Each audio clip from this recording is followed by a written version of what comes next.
오늘 예배에 참석하신 모든 분들을 환영합니다. 이 시간 주님의 은혜가 함께하는 귀한 시간 되시기를 바랍니다. 마태는 그의 복음서를 예수님의 탄생으로 시작하지 않고 예수님의 족보로 시작했습니다. 마태가 이렇게 족보를 기록한 것은 예수님이 아브라함과 다윗의 자손임을 증명하려 했기 때문입니다. 또 마태는 예수님의 족보 속에 기록하지 않아도 되는 사람들에 대해서 기록을 하고 특히 죄인으로 생각되는 그런 사람들을 강조하며 이 족보를 기록했습니다. 그 이유가 무엇입니까? 이 당시 많은 사람들은 자신이 행한 선행을 갖고 하나님께 나오고자 했습니다. 하지만 마태는 우리가 하나님께 나오는 것은 우리의 선행을 바탕으로 나온 것이 아니고 하나님이 예수님을 통해서 이루신 역사 때문임을 말해주려고 했습니다. 기독교를 제외한 다른 종교들은 그들이 선행을 해야 하나님께 나올 수 있다, 이렇게 가르칩니다.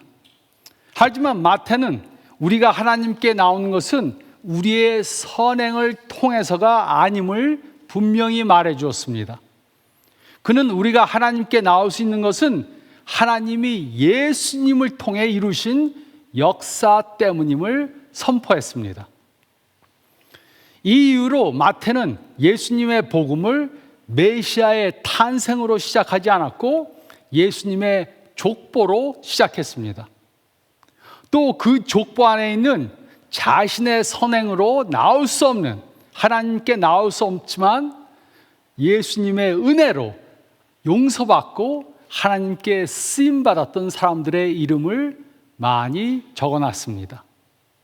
그들은 선행으로 하나님께 나올 수 없었습니다. 하지만 하나님의 은혜로 용서를 받고 하나님께 쓰임받는 사람들이 되었습니다. 마태복음 1장 1절로 5절은 다음과 같이 기록했습니다. 아브라함과 다윗의 자손 예수 그리스도의 계보라.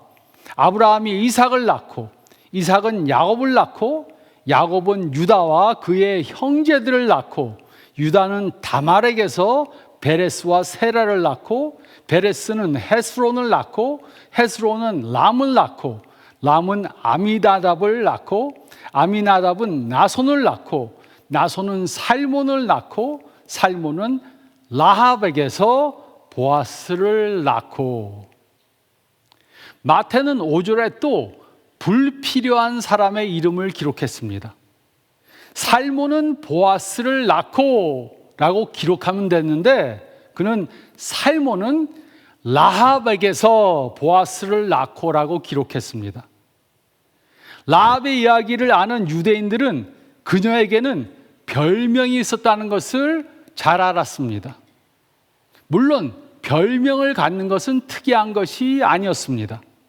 성경에 나온 많은 사람들이 별명을 갖고 있었습니다.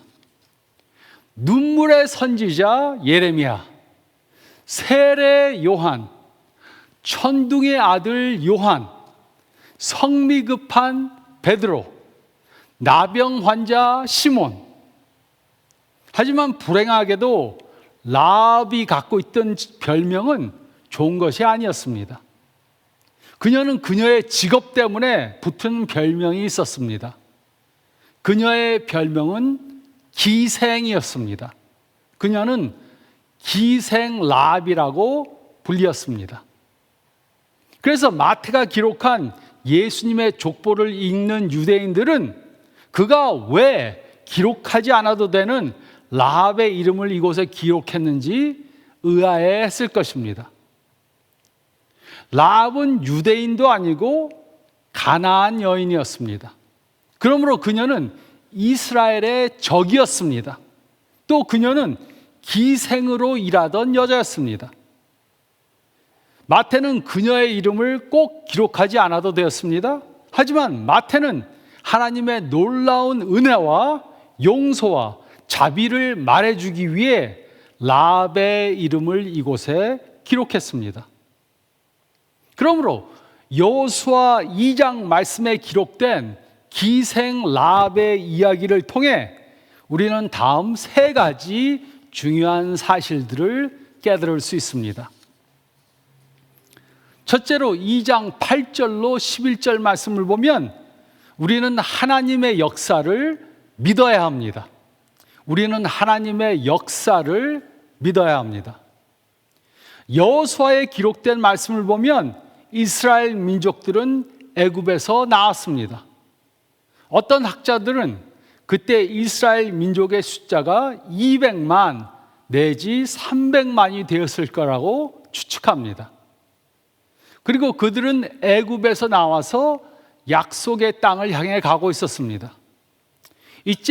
이제는 요단강을 건너서 가나안 땅으로 들어가야 했습니다. 그리고 그렇게 하기 위해서는 여리고 성을 통과해야 했습니다. 여호수아 2장 1절로 7절 말씀을 보면 모세의 뒤를 이어 리더가 된 여호수아는 2명의 스파이를 여리고 성으로 보냈습니다. 그곳에 가서 그곳에 되고 있는 일을 정탐해 오라고 그렇게 시켰습니다. 하지만 그들은 여리고 사람들에게 발각되었습니다. 그들을 본 사람들은 여리고 왕에게 히브리 사람들이 우리 성에 들어왔다 보고했습니다. 그리고 여리고 성 왕은 그들을 잡으라고 명령했습니다. 이때 그들은 성벽 위에 지어진 기생 라합의 집에 숨어 있었습니다. 그리고 여리고 사람들은 라합에게 와서 이스라엘 정탐꾼들이 어디 있는지 물었습니다. 그때 라합은 그들을 지붕 위에 숨기고 거짓말을 했습니다.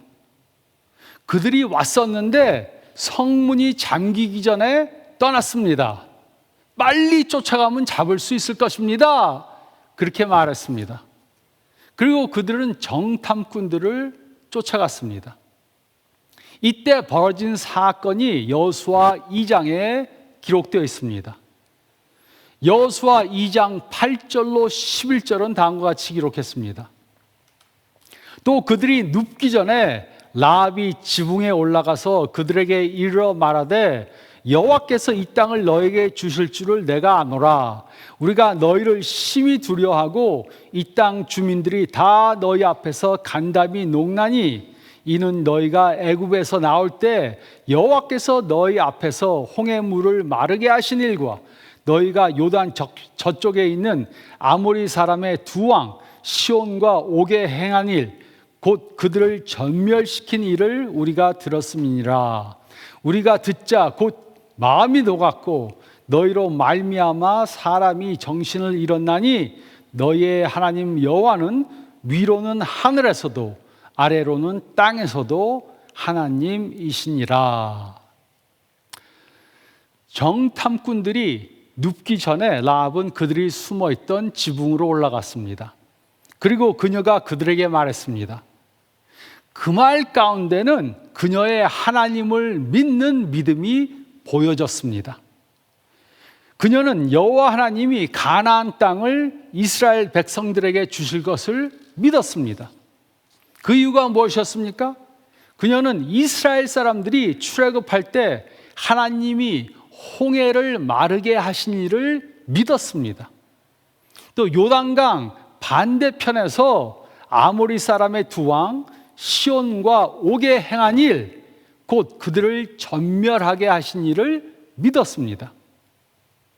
이 사실들을 가나안 사람들이 듣고 그들의 마음이 녹았고 정신이 없어졌습니다. 이제 죽었구나 생각하고 두려움으로 가득 찼습니다. 하지만 그들은 죄를 회개하고 하나님을 믿고 그를 따르기로 결정하지 않았습니다. 그들은 끝까지 하나님과 이스라엘을 대적하라 했지만 라합은 달랐습니다. 그녀는 하나님 여호와는 위로는 하늘에서도 아래로는 땅에서도 하나님이심을 믿었습니다. 즉 라합은 이스라엘의 역사와 이스라엘의 미래에 대한 하나님의 계획을 알고 그것을 그대로 믿었습니다. 그녀는 하나님이 이스라엘 민족을 애굽에서 인도해내서 그들로 가나안 땅을 정복하도록 하실 것을 믿었습니다. 그녀는 하나님이 애굽과 요단 동편에서 행하신 그 일을 근거로 해서 하나님께서 이스라엘에게 가나안 땅을 주실 것임을 확신했습니다. 그녀는 하나님에 대한 제한된 지식밖에 갖고 있지 않았습니다. 하지만 그녀에게는 놀라운 믿음이 있었습니다. 라합과 같이 우리도 하나님의 역사를 믿는 분명한 믿음이 있어야 합니다. 우리가 하나님의 구원의 역사를 믿는다는 말에는 여러 차원의 의미가 있을 수 있습니다. 하지만 그 모든 믿음의 중심에는 하나님이 구약에서 약속하신 메시아에 대한 약속이 있습니다.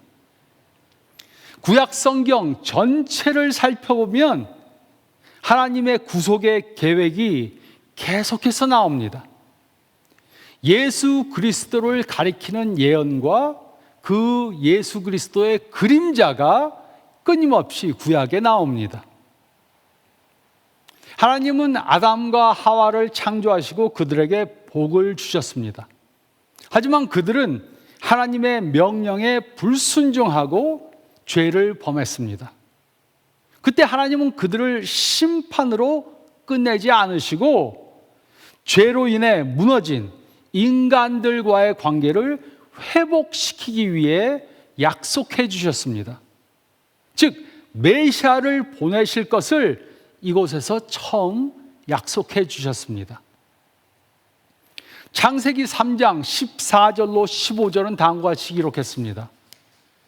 여호와 하나님이 뱀에게 이르시되 내가 이렇게 했으니 내가 모든 가축과 들의 모든 짐승보다 더욱 저주를 받아 배로 다니고 살아있는 동안 흙을 먹을지니라.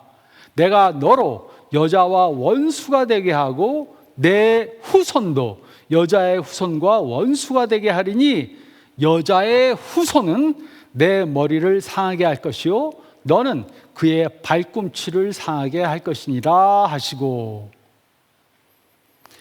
하나님은 여자의 후손이 태어나서 그가 사탄의 권세를 무너뜨릴 것을 약속하셨습니다. 이것이 성경에 기록된 메시아에 대한 첫 번째 약속입니다. 그리고 메시아에 대한 이 약속은 아브라함에게 다시 주어졌습니다. 창세기 26장 4절은 다음과 같이 기록했습니다. 내 자손을 하늘의 별과 같이 번성하게 하며 이 모든 땅을 내 자손에게 주리니 내 자손으로 말미암아 천하 만민이 복을 받으리라. 하나님은 아브라함에게 아들이 태어날 것이고 그의 자손을 통해 만민이 구원받게 될 것임을 약속해 주셨습니다. 만민이란 것은 모든 백성을 말하는 것입니다. 그리고 메시아에 대한 이 약속은 유다에게 다시 주어졌습니다. 창세기 49장 10절은 다음과 같이 기록했습니다. 규가 유다를 떠나지 아니하며 통치자의 지팡이가 그 발 사이에서 떠나지 아니하기를 실로가 오시기까지 이르니니 그에게 모든 백성이 복종하리로다. 하나님은 유다의 자손을 통해 왕들이 나오고 결국 그를 통해 영원한 통치자, 즉 메시아가 올 것을 약속하셨습니다. 그리고 이 메시아에 대한 약속은 다시 다윗에게 주어졌습니다. 사무엘하 7장 12절에서 13절은 다음과 같이 기록했습니다. 내 수완이 차서 내 조상들과 함께 누울 때 내가 내 몸에서 내 씨를 내 뒤에 세워 그의 나라를 견고하게 하리라. 그는 내 이름을 위하여 집을 건축할 것이요 나는 그의 나라 왕위를 영원히 견고하게 하리라. 하나님은 다윗이 죽은 후에 그의 자손을 통해 그의 영원한 나라를 세우실 것을 약속하셨습니다. 이 약속은 다윗의 뒤를 이을 여러 왕들에게 주어진 것이지만 이 약속은 결국 예수님을 통해 이루어졌습니다. 즉 다윗에게 주어진 메시아에 대한 이 약속은 결국 예수님을 통해 이루어진 것입니다. 그러므로 하나님은 아담의 자손을 통해, 아브라함의 자손을 통해, 유다의 자손을 통해, 그리고 다윗의 자손을 통해 메시아가 오실 것을 약속해 주셨습니다. 그리고 2000년 전 이 세상에 오신 예수님을 통해 이 예언들이 이루어졌습니다. 우리는 성경에 기록된 모든 사건들을 믿어야 하지만 특히 하나님이 인간들에게 주신 이 메시아에 대한 약속이 예수님을 통해 이루어졌다는 것을 믿어야 합니다. 그렇지 않으면 구원을 받을 수 없습니다. 예수님이 우리의 죄를 대속하기 위해 이 땅에 오신 구세주 메시아임을 믿어야 합니다. 우리는 하나님의 역사를 믿어야 합니다. 우리는 하나님의 역사를 믿어야 합니다. 그리고 둘째로 2장 12절로 15절 말씀을 보면 우리는 하나님의 구원의 역사에 다른 사람들을 포함시켜야 합니다. 우리는 하나님의 구원의 역사에 다른 사람들을 포함시켜야 합니다. 여호수아 2장 12절로 15절은 다음과 같이 기록했습니다. 그러므로 이제 청하노니 내가 너희를 선대하였은즉 너희도 내 아버지의 집을 선대하도록 여호와로 내게 맹세하고 내게 증표를 내라. 그리고 나의 부모와 나의 남녀 형제와 그들에게 속한 모든 사람을 살려주어 우리 목숨을 죽음에서 건져내라. 그 사람들이 그에게 이르되 내가 우리의 이 일을 누설하지 아니하면 우리의 목숨으로 너희를 대신할 것이요 여호와께서 우리에게 이 땅을 주실 때에는 인자하고 진실하게 너를 대우하리라. 라합이 그들 창문에서 줄로 달아 내리니 그의 집이 성벽 위에 있으므로 그가 성벽 위에 거주하였습니다. 라합은 자신이 정탐꾼들에게 친절을 베풀었으니까 그들도 자신과 자신의 가족들에게 친절을 베풀 것을 요구했습니다. 그녀는 왕의 신하들로부터 정탐꾼들을 구출하기 위해 목숨을 걸고 자신의 동족을 대적했습니다. 그 대가로 그녀는 자신과 가족들의 안전 보장을 요구한 것입니다. 그들은 라합과 그녀의 온 가족이 자신들이 왔다 갔다 하는 것을 누설하지 않으면 하나님이 가나안 땅을 주실 때 그들을 살려줄 것을 약속했습니다. 라합의 집은 성벽 위에 있었기 때문에 그녀는 성벽 위에 거주하고 있었습니다.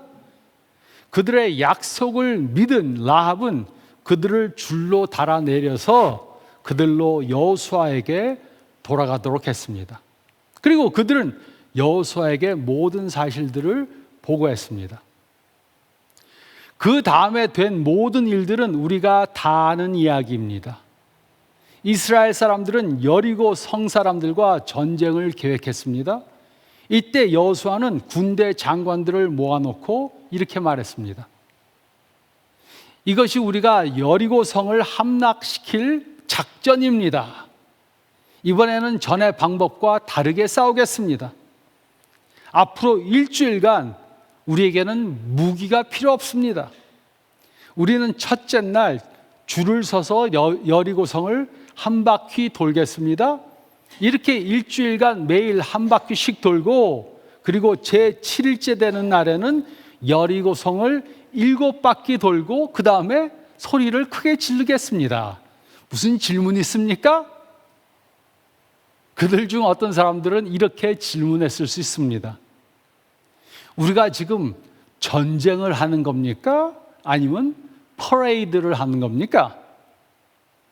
하지만 그들은 여호수아의 말을 믿고 여리고성을 매일 한 바퀴씩 돌고 제7일째 되는 날은 7바퀴를 돌고 함성을 질렀습니다. 그리고 여호수아의 말 그대로 여리고성의 성벽은 와르르 무너졌습니다. 하나님이 이 일을 어떻게 이루셨는지는 모릅니다. 하지만 분명한 것은 여리고성의 성벽은 무너졌고 성 안은 온통 아수라장이 되었다는 것입니다. 사람들은 정신이 없이 쫓아다니고 그 가운데 이스라엘 사람들은 그들을 무찔렀습니다. 그런 가운데 하나님은 그 성에 살던 한 명의 기생의 믿음을 보시고 그녀의 온 가족을 살려주셨습니다. 우리도 라합의 예를 따라야 합니다. 우리도 하나님의 구원의 역사에 다른 사람들을 포함시켜야 합니다. 나만 구원받으면 됐다, 이렇게 생각하면 안 됩니다. 우리는 우리 주위에 있는 사람들, 즉 우리 가족들, 친척들, 친구들, 직장 동료들, 이웃들이 하나님의 구원의 역사에 포함되도록 해야 합니다. 그러기 위해 우리는 하나님의 구원의 역사에 대해 다른 사람들에게 말해줘야 합니다. 또 우리는 하나님의 구원의 역사를 우리 삶을 통해 다른 사람들에게 보여주어야 합니다. 우리는 하나님의 구원의 역사에 다른 사람들을 포함시켜야 합니다. 우리는 하나님의 구원의 역사에 다른 사람들을 포함시켜야 합니다. 그리고 셋째로 6장 25절 말씀을 보면 우리는 믿음 때문에 어떤 위험도 감수해야 합니다. 우리는 믿음 때문에 어떤 위험도 감수해야 합니다. 여호수아 6장 25절은 다음과 같이 기록했습니다. 여호수아가 기생 랍과 그의 아버지의 가족과 그에게 속한 모든 것을 살렸으므로 그가 오늘까지 이스라엘 중에 거주하였으니 이는 여호수아가 여리고를 정탐하고자 보낸 사자들을 숨겼음이로라. 라합과 그녀의 온 가족들은 그녀의 집에 모여 그곳에 머무는 믿음을 보임으로 구원받았습니다. 그리고 라합과 그녀의 가족들은 이스라엘 민족에 동화되었습니다. 이스라엘 민족에 포함되었습니다. 그녀의 삶은 하나님의 은혜와 용서와 자비를 보여주는 예가 되었습니다. 그녀는 이스라엘 사람이 아니었습니다. 그녀는 창기였습니다. 그녀는 죄인이었습니다.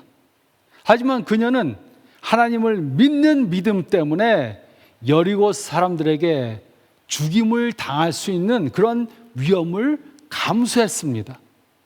그래서 그녀는 온 가족을 구원시켰습니다. 이렇게 참 믿음은 어떤 위험도 감수하는 용기를 가져다 줍니다. 그래서 히브리서 저자는 라합의 이름을 믿음의 사람들 가운데 기록했습니다.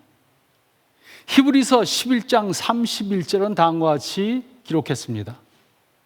믿음으로 기생 라합은 정탐꾼을 평안히 영접하였으므로 순종하지 아니한 자와 함께 멸망하지 아니하였도다. 히브리서의 저자는 왜 라합의 이름을 믿음의 전당 사람들 가운데 기록했습니까? 마태는 왜 라합의 이름을 예수님의 족보에 기록했습니까? 그것은 이들이 기록하고자 하는 예수님의 복음의 초점은 바로 라합 같은 사람들이었기 때문입니다. 성경에는 기록되어 있지 않지만 이후에 이런 일이 있었습니다. 하루는 라합이 자신의 일을 보고 있는데 살몬이라는 사람이 그녀를 보았습니다. 그리고 그는 아마도 그녀에게 커피를 한잔 하자고 그렇게 제안했을 것이고 그 다음에는 식사를 하자고 했을 것입니다. 그리고 둘은 사랑에 빠졌습니다. 그래서 살몬은 라합에게 청혼을 하고 둘은 결혼했습니다. 이 유대인 남자는 가나안 여자와 결혼을 해서 아기를 낳아 그의 이름을 보아스라고 지었습니다. 보아스는 성장해서 룻이라는 여자를 만났습니다. 구약의 룻기를 보면 보아스가 어떻게 룻을 만나 결혼했는지 말해주고 있습니다. 그리고 룻은 아기를 낳았습니다. 그래서 살몬은 라합에게서 보아스를 낳고, 보아스는 룻에게서 오벳을 낳고, 오벳은 이새를 낳고, 이새는 다윗을 낳았습니다. 그리고 다윗의 자손으로 예수님이 결국 태어나셨습니다. 마태는 이곳에 라합의 이름을 기록하면서 이 이야기를 아는 사람들로 라합과 같은 사람들이 바로 예수님의 복음의 초점인 것을 말해 주었습니다. 그 이유는 라합의 이야기는 바로 우리들의 이야기이기 때문입니다. 라합은 우리와 비슷한 사람이었습니다. 라합에게는 별명이 있었는데 잘 생각해 보면 우리들에게도 우리들을 많이 아는 별명이 있을 수 있습니다. 우리들에게는 과거의 한 일 때문에 별명이 있을 수 있습니다. 또 우리들에게는 버리지 못하는 습관 때문에 붙여진 그런 별명이 있을 수 있습니다. 우리에게는 아마도 이런 별명이 있을 수 있습니다. 욕쟁이, 욕심쟁이, 심술꾸러기, 사기꾼, 난폭꾼, 노름꾼, 술고래, 꼴초, 도둑놈, 이기주의자, 학대자, 중독자, 이혼남, 이혼녀, 간통자, 우울증 환자, 또라이, 미친놈, 바보, 병신. 또 그 외에도 더 많이 있을 수 있습니다. 마태가 기생 라합의 이름을 예수님의 족보에 기록한 이유가 무엇입니까? 그것은 마태에게도 별명이 있었기 때문입니다. 마태의 별명이 무엇이었습니까? 세리 마태. 세리 마태는 세금을 걷다 예수님을 만나 자신의 모든 것을 버리고 예수님을 따랐습니다. 그는 세리로서 많은 것들을 갖고 있었지만 예수님을 따르기 위해 그것들을 전부 다 버렸습니다. 그 결과 그는 세리 마태에서 사도 마태로 변화되었습니다. 마태와 같이 라합도 자신의 선행을 갖고는 하나님께 나올 자격이 없는 사람이었습니다. 하지만 그녀는 하나님이 자신을 위해 이루신 역사 때문에 하나님께 나올 수 있는 사람이 되었습니다. 그래서 기생 라합은 예수님의 어머니의 어머니의 어머니의 어머니의 어머니의 어머니의 어머니의 어머니의 어머니의 어머니의 어머니의 어머니의 어머니의 어머니의 어머니의 어둠 어머니의 어머니의 어머니의 어머니가 된 것입니다. 이것이 바로 마태가 기록한 예수님의 복음의 초점입니다. 놀랍지 않습니까? 마음속에 기쁨이 생기지 않습니까? 이것이 바로 성탄절 메시지의 초점입니다. 예수님은 마태와 같은 사람, 기생 라합과 같은 사람, 그리고 우리들과 같은 사람들을 구원해 주시기 위해 이 땅에 오셨습니다. 우리는 2000년 전 이 세상의 구세주로 오신 예수님을 믿어야 합니다.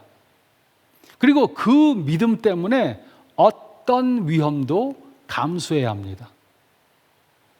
예수님을 믿는다고 하면서 어떤 희생이나 위험을 감수하려 하지 않는 것은 참 믿음이 아닐 수 있습니다.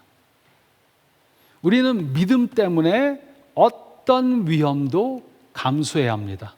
우리는 믿음 때문에 어떤 위험도 감수해야 합니다. 우리는 과거에 행한 일 때문에 명찰을 달고 있을 수 있습니다. 하나님은 우리의 명찰에 무엇이라고 써져 있는지 아십니다. 우리만 아는 우리의 별명은 하나님을 아십니다. 그런데도 하나님은 우리를 불러주셨습니다. 우리들 중에는 이렇게 고백해야 하는 사람들이 있을 수 있습니다. 네, 맞습니다. 제가 저의 삶을 뒤돌아보면 저에게는 남들이 모르는 비밀이 있습니다. 저에게는 남들이 알면 안 되는 그런 별명이 있습니다. 제가 어떤 사람인가 명찰에 써서 제 별명을 붙인다면 다른 사람들에게 너무나 창피하게 될 것입니다. 예수님은 우리들과 같이 선행으로는 하나님께 나올 수 없는 사람들을 위해 이 세상에 오셨습니다. 이것이 바로 예수님이 이 세상에 오신 이유입니다. 이것이 바로 성탄절의 메시지입니다. 하나님이 예수님을 통해 이루신 역사를 믿고 하나님의 은혜만 의지하는 삶을 사는 저와 여러분들이 되기를 우리를 구원해 주시기 위해 이 세상에 오신 예수님의 이름으로 축원드립니다. 저희 다 같이 기도드리겠습니다. 잠깐 머리를 숙이시고 오늘 말씀 생각해 보시기 바랍니다. 여러분이 과거를 뒤돌아보며 여러분의 별명을 붙인다면 무엇이라고 붙이겠습니까?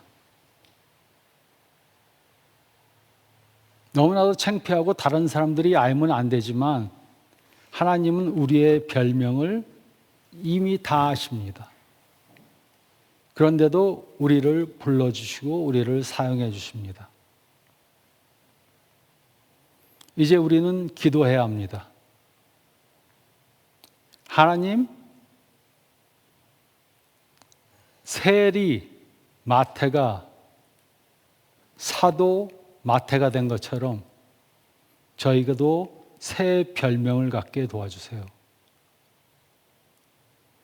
천둥의 아들 요한이 사랑의 사도 요한이 된 것처럼 저희들도 새 별명을 갖게 해주세요.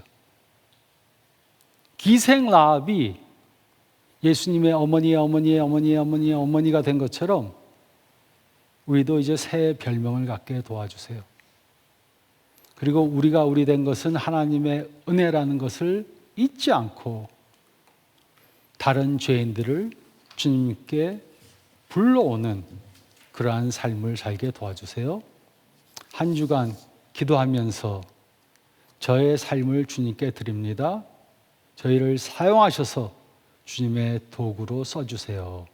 기도하며 한 주간 보내시기 바랍니다. 제가 기도하겠습니다. 주님, 저희 모두에게는 다른 사람들이 알면 안 되는 그러한 별명을 갖고 있습니다. 하지만 하나님은 우리를 불러주시고 저희를 용서해 주시고 사용해 주심을 믿습니다. 다른 죄인들을 정죄하지 않도록 도와주시고 다른 죄인들을 예수님께 이끄는 그러한 삶을 살게 도와주시고 그렇게 함으로 제가 변화되어 새로운 별명을 갖는 새로운 사람들로 변화되게 도와주시기 간절히 바랍니다. 이 모든 말씀 우리 주님 예수 그리스도의 이름으로 간절히 기도드립니다. 아멘.